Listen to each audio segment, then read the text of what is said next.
250 out of the way then. What does it mean to you, Dave? And you normally don't appreciate it till later, but it's a monumental achievement. Yeah, to be honest, it snuck up on me a little bit. The way the year's been panning out, I've had more important things to focus on. But yeah, it's clearly going to be something that I really reflect on and really hold close to my heart. I've grown up at this football club. It's helped me develop into the person I am today, and I've spent a lot of time here, so yeah, it means a lot. It has been a long time. Congratulations, Dave, on the milestone. Outstanding. But they've been interesting times, particularly recently. How have you handled that? Yeah, it's been difficult, obviously. And the start of the year was very frustrating for me personally, being out with injury and not being able to contribute on field to our woes. And more recently, the frustration certainly hasn't subsided. It's been a difficult year for us all, players, coaches, and fans alike. So we're just working really hard together to try and improve as best we can to make sure that this year is an outlier. When there's seasons like this, people tend to question themselves and question others. Has there been a lot of questioning of individuals during this period? Well, yeah, if you're talking about feedback, that's not something we ever shy away from, whether we're on top of the ladder going really well or having a year like we are this year. It's part and parcel of being at the Fremantle Football Club. We share all things and we give feedback openly and honestly. That certainly hasn't changed this year, and I guess the most disappointing thing is we haven't seen any improvement in what we're trying to work on throughout the year. Can you just stop whacking that? It's going through the audio. Sorry, I'll do my best. As the captain, Dave, have you spoken to Hayden Ballantyne about his situation? Not specifically. Things like that, player contracts and movement and trades is not something that players typically get involved. Other players get involved in. Hayden knows that he's really valued here, and we really love playing with him. But the nature of the game at the moment is, if he moves away, then he'll be the opposition when we play them. And after the game, I'm happy to sit down and have a beer with him if he moves on. His management saying it's not so much about contract; it's about for him the environment and in particular his relationship with Nat Fyfe. What do you think about that? Well, that surprised me. That's the first I've ever heard of that. But yeah, that certainly shocks me. Did you see Fyfe's interview the other day, Dave, as a leader of the club when he did that interview a few days ago? And what did you think of it? I think it's the nature of football at the moment. The Players Association has pushed really hard in the last few years for free agency and the opportunity for players to move freely to different organisations, much as people of the general public have that right. So I see that as part and parcel of the business that we're moving into and that we want to build. Damien Barrett said last night he believes there's a divide between Fyfe and some players. Is there a divide? I don't think so. Nat's clearly a very demanding leader at times and certainly knows what he wants, and we love that about him. We really respect that and we really value it in this football club. Sometimes that may get people offside, but Nat especially is really coming from a place to really help everyone and improve, and our group certainly understands that. And so whilst there might be moments where myself, Nat or Ross or somebody might get someone offside, it's all for the betterment of the team and the group. Does he overstep the mark at all? No, I don't think so. No. What about you as captain when you've got, say, the demanding leader, you're the leader? Is it a challenge to work out where the pecking order sits sometimes if he's demanding so much of the group and you're the official leader? No, not at all. We really value that. It's not a pyramid or a pinnacle. I'm not at the top. I'm at the top by title, I guess, but we're really working on broadening our leadership scope amongst our whole group. So when people like Nat stand up and really not force their opinions, but demand better of the individual or the group, we see that as a really big step forward. And the more people like that we can get in our organisation, the better we'll become. Dave, you say you don't check in on contract with the boys, but do you speak to them and see how they're going? Because I imagine that would be quite a mental hurdle to have it all being played out publicly. Yeah, not from a contracts perspective. Certainly I've been through it a little bit before, and so I can give my perspective on how to handle it emotionally or things like that. But I certainly don't talk about specifics with contracts. Been a big few days for Ballas. Do you though ask him just how he's going or mentally as well? Because I imagine him stewing on it all weekend and then having to play and obviously 2 more games to go. Have you seen it affect the way he's been around the club at all, or even the way he's playing?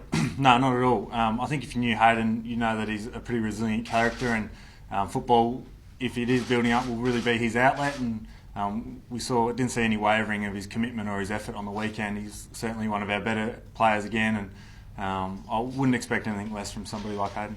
Do you hope he stays? Yeah, I mentioned before, we really value him here, and his attributes really benefit our team and our club, and I certainly love playing with him. I reckon that the squad will be changed over quite a bit for next year. The Broom could come through the playing squad. Do you feel for some players that know that their time is almost up?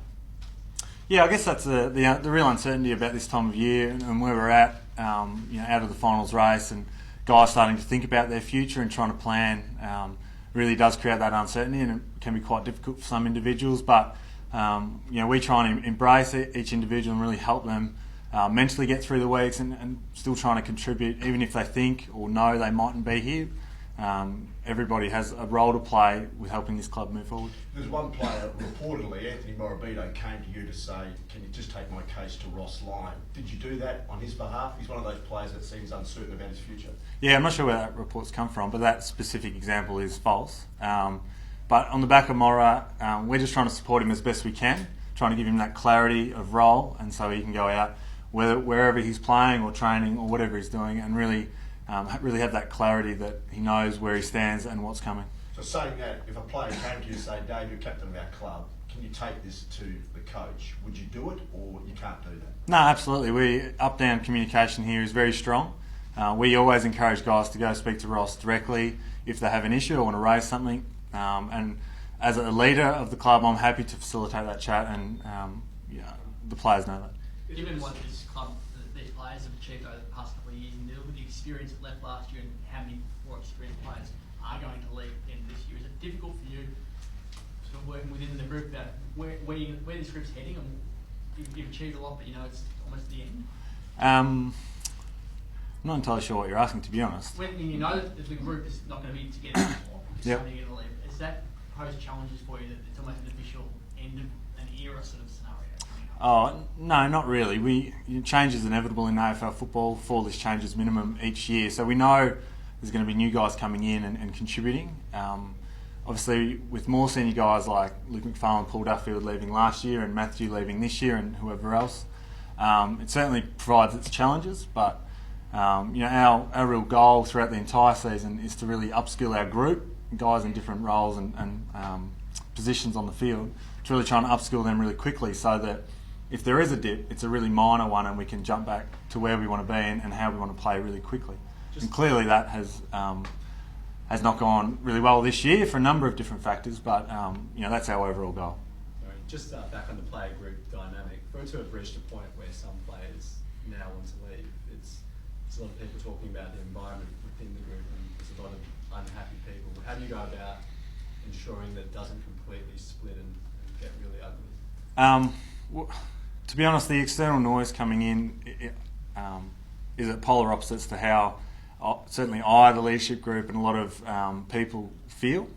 We're not splintering at all. We're working together. Certainly some guys have been frustrated by form and selection and injury throughout the year, and that's part and parcel of the game. But as a group, to suggest that we're splintering or fracturing in any way, I think would be a falsehood and really not speak to how it actually is at the club at the moment. Our Monday to Friday processes remain as strong as ever. Guys are buying in and really trying to improve. The frustration has been out of no improvement or little improvement and little gain from those discussions and meetings and training. There's been a bit of talk of burnout as well. We know Ross is very hard and very driven. Can you just give us some insight in that regard? Yeah, again, this stage of the year is always really difficult, especially for a team like Fremantle or West Coast or Brisbane or Gold Coast who have a heavy load with travel, and games certainly aren't getting any easier. And when we lose the carrot of finals or anything like that, September football, sometimes potentially it may occur a little bit quicker. But those are the kind of aspects that we battle within this football club each year, regardless of really position or how we're going. It's always difficult getting up for training and meetings. After we've started last November and really pushed through a really difficult pre-season and battling our way through a season, it always gets really difficult at this time of year. Dave, is the environment at the moment one where the players are able to get the best out of themselves and also the other teammates as well? Well, our results would certainly contradict what I'm going to say, but I think our environment is as strong as ever. We really have a strong focus on feedback, and that hasn't changed at all. Clearly, our on-field successes this year have been really poor, and the improvement hasn't come, and what we expected really hasn't panned out. But talking about the environment and the possibility of improvement at this football club remains as strong as ever, and I'm certainly committed to the club, obviously, but I'm very confident that we can make sure that this is a blip on the radar. Is it still enjoyable at the moment to come to work? Yeah, absolutely. I'm still living out my boyhood dream, whether we be 20-1 or 3-17 or whatever. So I certainly still enjoy coming in Monday to Friday to try and get the best out of myself. Is it important, Dave, do you think, this weekend then to rally a bit, to not get absolutely pumped by the Giants? Yeah, well, that's been our goal the entire year, and certainly we've been speaking about it for the last 5 or 6 weeks about trying to finish off the year in the right vein. We've been playing some very good sides in recent weeks that have really put us to the sword and really where we sit, as they should, to be honest. But our focus remains the same, to really try and finish off the year these last 2 weeks against some serious opposition, to try and glean some positives and trend in the right direction leading into our off-season. And Dave, again, great milestone. Do you think in your time that the club can turn it around and you can maybe achieve some team success before your days are over?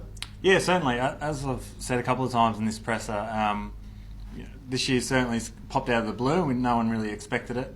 And on the back of that, I'm really confident that refining our systems in the pre-season and coming back in really good shape will put us in great stead to make sure that this is an outlier and we can really bounce back as a football club.